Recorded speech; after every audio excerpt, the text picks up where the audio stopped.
శిలలో ప్రతిభట చేసి చీకటి ఉంటలు పెట్టి ఒక భక్తుల జీవులగాని శివనందు ఎడయా విశ్వనాథిరా ఇంద్రదేవా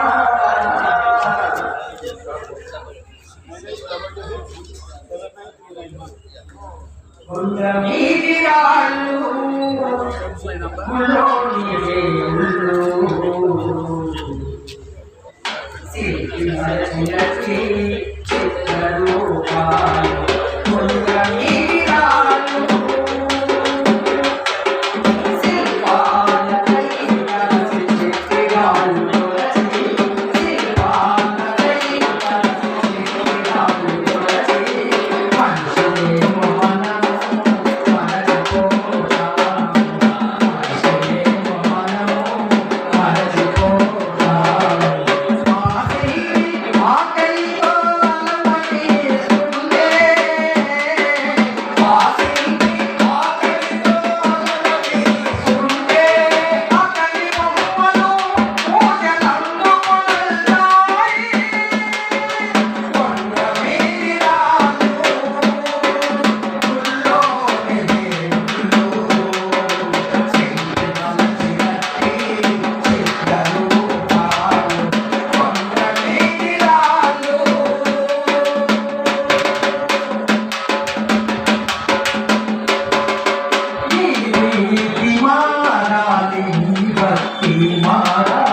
ఆర్థిక అసమానతలు పేదరికం దరిద్రం మూఢనమ్మకాలు సనాతన ధర్మం రాజ్యం ప్రజలు తన జీవితంలో బ్రతకడం కోసం ఏ విధంగా అయితే పోరాటాలు చేసుకుంటారో పనులు నిర్వహిస్తూ ఉంటారో మనుగడ కోసం ఎక్కడైతే పోరాటం చేసుకుంటారో అదేవిధంగా అనువాదానికి వ్యతిరేకంగానే మన జీవితంలో మన జీవిత గమనంలో పోరాటాన్ని ఒక పోరాట తీరుని ఎన్నుకోవాలని చెప్పేసి ఒక ప్రత్యేక సంస్కృతిని దానికి భిన్నమైనటువంటి శాస్త్రీయమైనటువంటి ఏకమైనటువంటి జ్ఞానాన్ని వ్యక్తులే కాకుండా వ్యవస్థలో కూడా తీసుకోవాల్సినటువంటి బాధ్యత ఇక్కడ ఫిబ్రవరి 2nd Saturday Sunday same time మనం ఇక్కడ నేర్చుకున్న విషయాలు లేదా అంతకుముందు మనం నేర్చుకున్న విషయాలు ఖచ్చితంగా మనం కూడా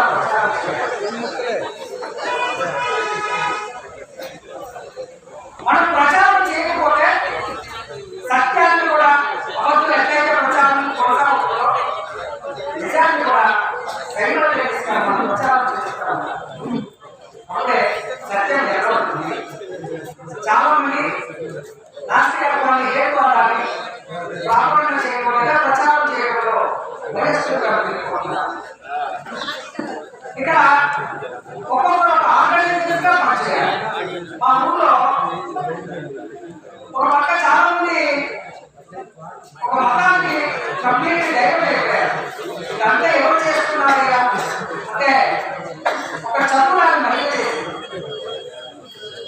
వాళ్ళ ఇంటి ముందు వాళ్ళ ఆయనతో కొట్లాడి వాళ్ళ ఇంటి ముందు ఒక పెద్ద టీవీ పెట్టించి ఆ చుట్టుపక్కల ఉన్న ప్రజలందరినీ కూడా ఆ ఇళ్లలో ఉన్నటువంటి ప్రజలందరినీ కూడా టీవీ ముందు కూర్చొని దేవుడు ప్రార్థన చేస్తున్నారు. ఎంతమంది నైవేద్యంలో చూడాలని చెప్పేసి రోజు వాళ్ళని తీసుకొచ్చిన వల్ల ఆ గుణం ఏమంటే అంటే ఆ చదువు ఒక కూలీ పని చేసుకున్నటువంటి మహిళ డైవర్ట్ కావడం వల్ల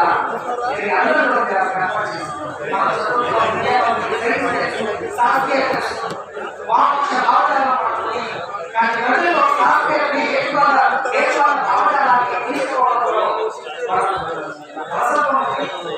లేదా చాలా మంది వయస్సులో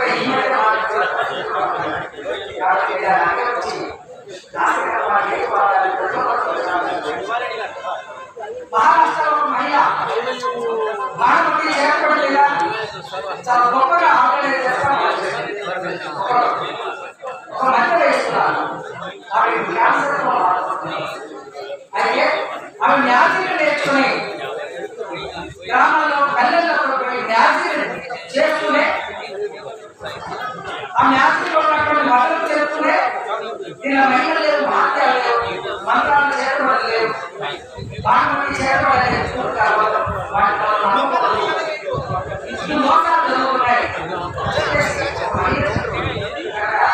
దయచేసి మీ అందరికీ మనం చేస్తున్నాం.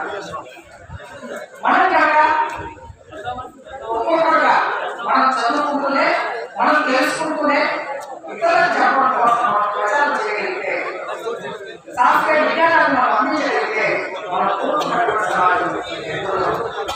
ఈరోజు బీజేపీ ఎందుకు నాస్తికులు హేతువాల మీద కక్ష పడుతుంది. డాక్టర్ దమ్మడికర్ ఒక డాక్టర్ పిల్లలకి వైద్యం చేయించినటువంటి ఆయన ఒక కల్లూరి ఒక యూనివర్సిటీ ఒక వైస్ ఛాన్సలర్ గా ఉన్నటువంటి పిల్లలకు చదువు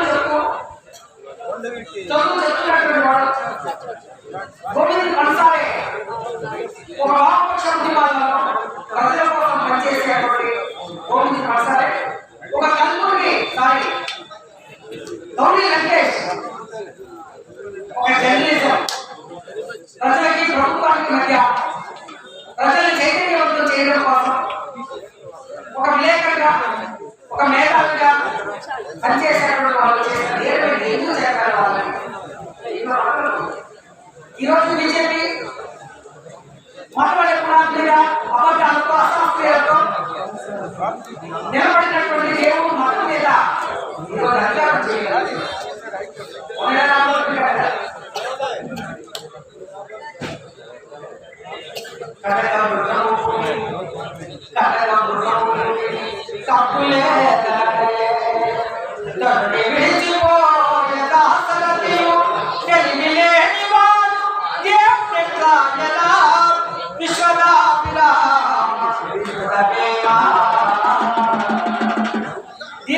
బంగారం లేకపోతుంది అనగానే బంగారం దగ్గర లేదుంటారా అని కూడా ఆలోచించకుండా ఎంత పరిగెత్తాడు.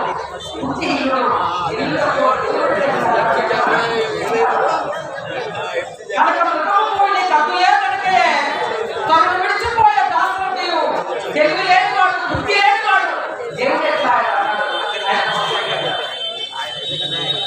దాదాపుగా 100 కోట్లతో అధికారాన్ని నట్టు పెట్టుకొని పేద ప్రజల నుంచి మొదలుకుంటే బడా భూస్వాములు ధనస్వాముల నుంచి కోట్లాది రూపాయలు వసూలు చేసి అసమానతని అజ్ఞానాన్ని ఈ సమాజంలో ప్రచారం చేయడానికి మూల కారణమైనటువంటి మనవాళ్ళని రాముని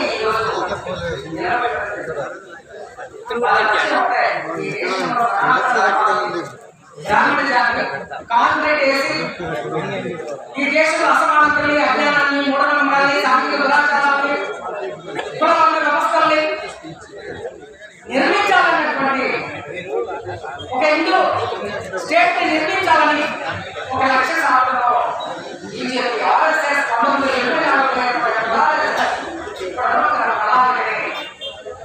అమలు చేస్తుంది. ఇది కనుక మనం అర్థం చేసుకోకుండా మనకు తెలిసిన విషయాల్ని ఇతరులకు చెప్పకుండా మనకుంటే దేవుడు మన మొదలనే ఈరోజు నాస్తిక హేతువుల మీద కాంప్లైంట్ చేయడానికి ఉంటాయి కారణం ఏ దేవుడు లేనటువంటి దేవుడి మీద, లేనటువంటి మతం మీద, ఏ అబద్ధాల మీద ఈరోజు బీజేపీ అధికారం చేయగలుగుతుందో అది ఏకమేళలో కూలిపోయేటటువంటి భయం నాస్తిక హేతువుల మీద, కౌలు నక్షత్రం మీద బాధలు జరుగుతున్నాయి. దయచేసి అప్పుడు వినండి. మీ పిల్లల్ని చాలా మంది ఏమనుకుంటున్నారంటే మా పిల్లలకి మా భావాలను చెప్పడంలో అవసరం ఉంది చాలా మంది. కానీ మీ భావాలతో మీ పిల్లల్ని పెంచాలని కనుక కనీసం పెంచాలని ప్రయత్నం చేయకపోతే మీ చేతుల ద్వారా మీ పిల్లలు ఇక్కడ డాక్టర్ బాబు సార్ గారు ఉన్నారు. ఆయన 10 మంది పిల్లలు చిన్నప్పటి నుంచే వాళ్ళ భావజాలతో సేవా భావం ఎట్లా ఇతరులకు ఎట్లా సేవ అందించాలి అనే భావనలు ఒక స్టాల్ పెట్టేసి ఆ స్టాల్ మీరు మీ పిల్లల భవిష్యత్తు గొప్పగా ఉండాలి అంటే, మీ పిల్లల భవిష్యత్తు దేశం మీద ఆధారపడి ఉండాలి అంటే మీరు మీ కుటుంబంలో గొప్పగా ఉండాలి అంటే దానికి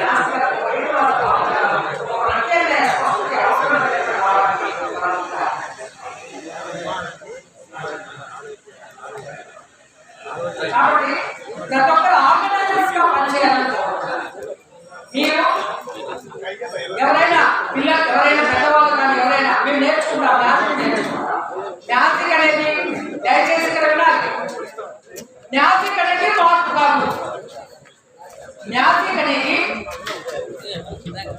ఒక మనిషిలో సంపూర్ణమైన ఆలోచన తీర్చిదిద్దడానికి దోహదపడే సాధనం మాత్రమే మ్యాథిక్ అంటే. సైన్స్ సైతం మాత్రమే కాదు. సైన్స్ చదువు అనేది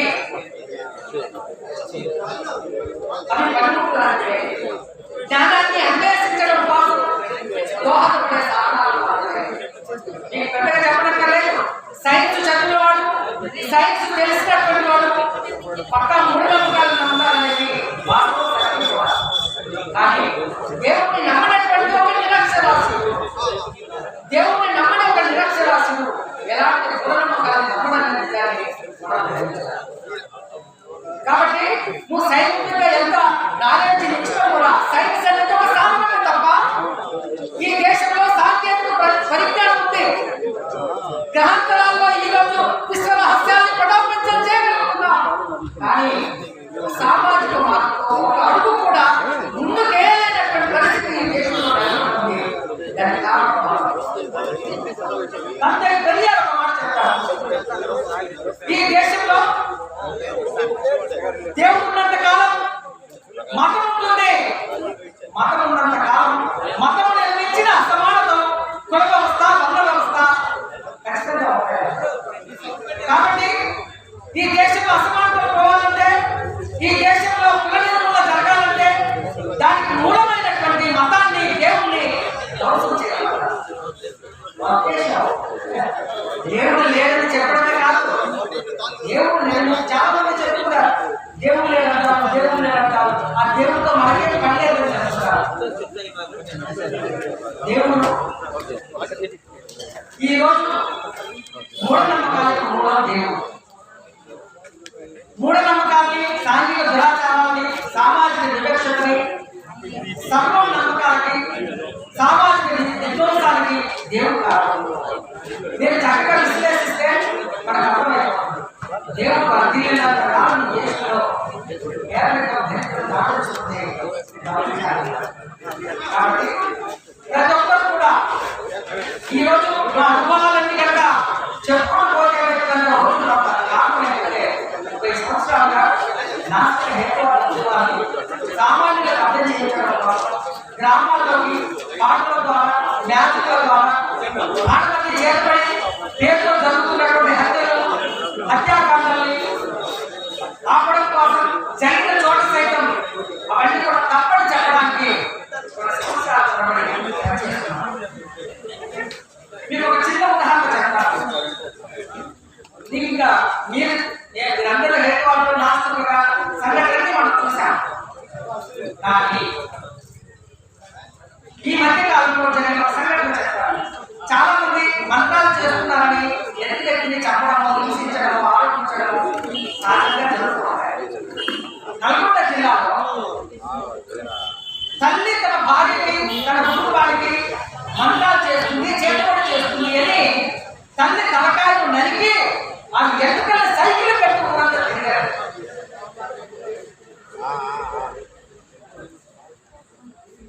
2003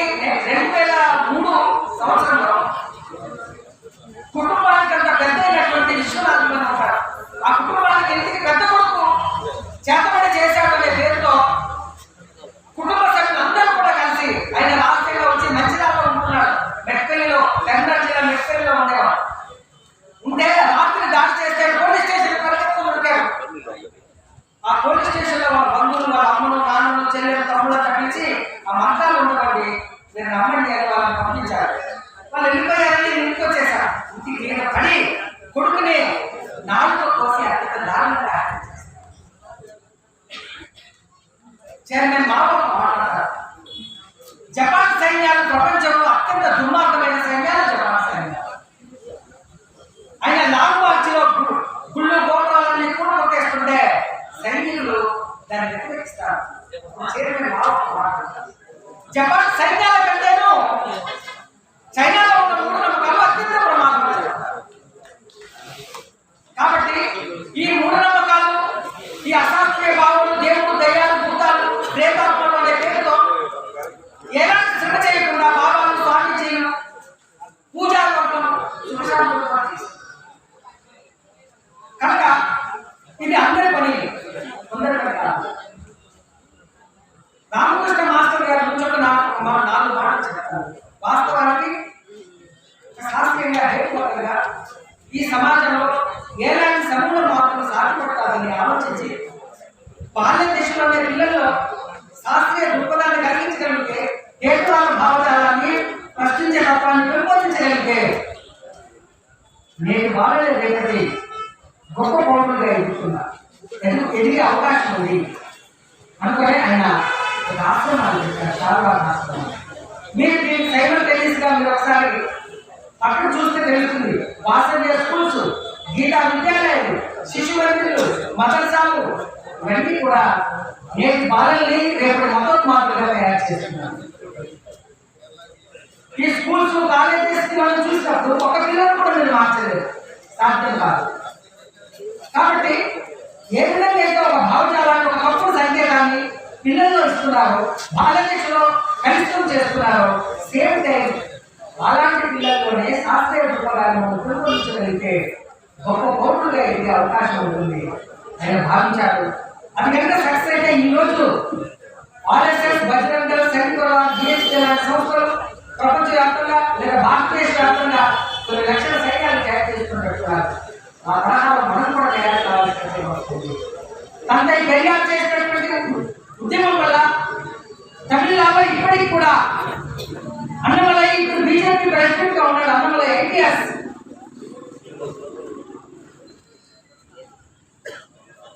ఆ అన్నమలై తలకిందలు తప్పు చేసినా కూడా ఒక సీట్ వచ్చే పరిస్థితి లేదు. ఇప్పటి వరకు కూడా బీజేపీకి స్థానం లేదు. ద్రవిడ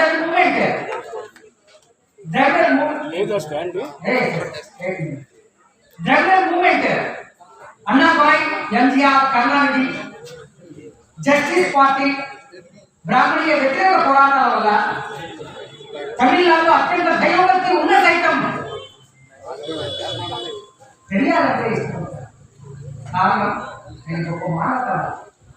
నాస్తికత్వం, హేతువాదం అంటేనే మనిషిని ప్రేమించే గొప్ప మానవతావాది. అలాంటి కంటే తెలియాలి ఉన్న భూమి, తమిళనాడు ఇప్పటికీ కూడా అక్కడ బీజేపీకి స్థానం లేదు. దానికి ప్రధాన కారణం వాళ్ళు చేసినటువంటి సామాజిక పోరాటం. మీకు తెలుసు వైకోవ పోరాటం 1924లో కేరళలో జరిగినటువంటి వైకోవ పోరాటంలో గుడి దీనికుండా దళితులు శూద్రులు నడవడానికి వీలేదు శాసనాలు ఉన్నాయి. అంటే పెరిగారు అన్నారు, ఏమయ్యా గుడి దగ్గర నుంచి మందులు పోతాయి, కుక్కలు పోతాయి, ఎద్దులు పోతాయి, మనిషి పోకూడదా, మనిషి నడవకూడదా? ఇది చాలా దుర్మార్గం. దానికి వ్యతిరేకంగా పోరాటం చేశారు, ఆలోచిస్తుంటారు. 10 వలహావతారం చేశారు. ఇక్కడ విశాఖపట్నంలో అప్పన్న ఉంటాడు, అప్పన్న దేవుడు. సింహాచలంలో అప్పన్న ఉంటాడు. నేను చాలా మంది అనుకుంటాను అప్పుడప్పుడు ఎవరైనా అప్పన్న అని. అప్పన్న అంటే విష్ణుమూర్తి అంటారు. మీ బొంద కదిరా బాబు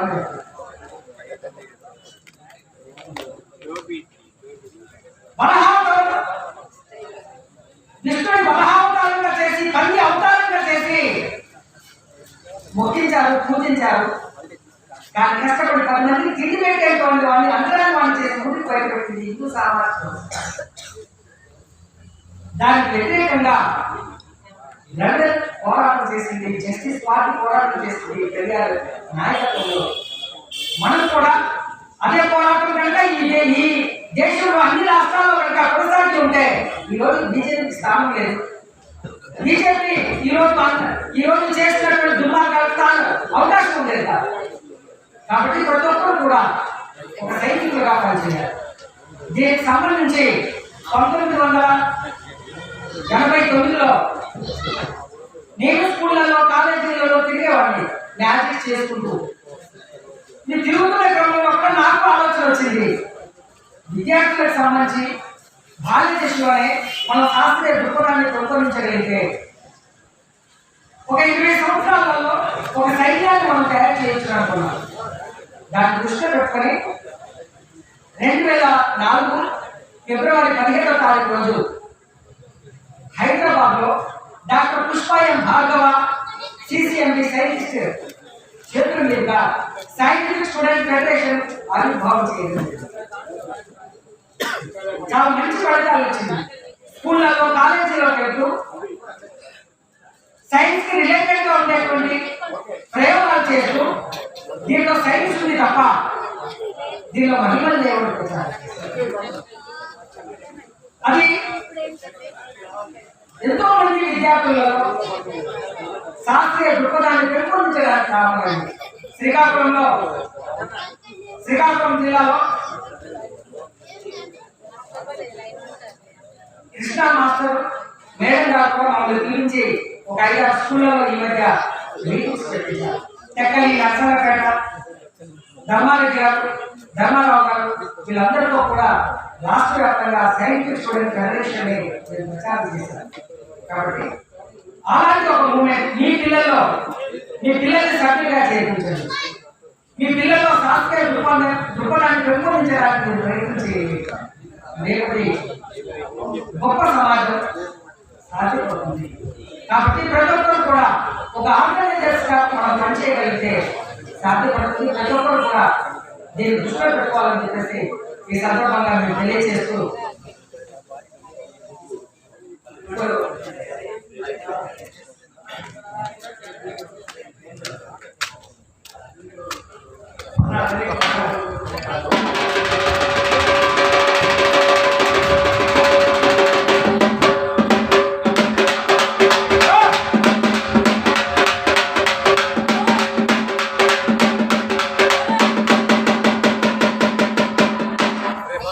చాలా మంది నాతో మాట్లాడుతున్నారు.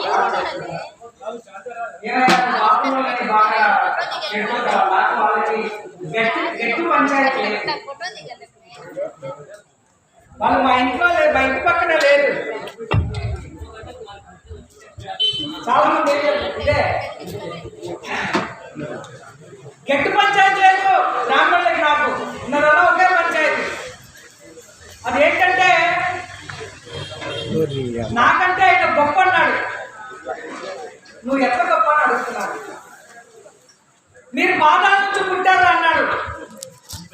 నేను తలకాయ పుట్టాడన్నాడు ఆయన.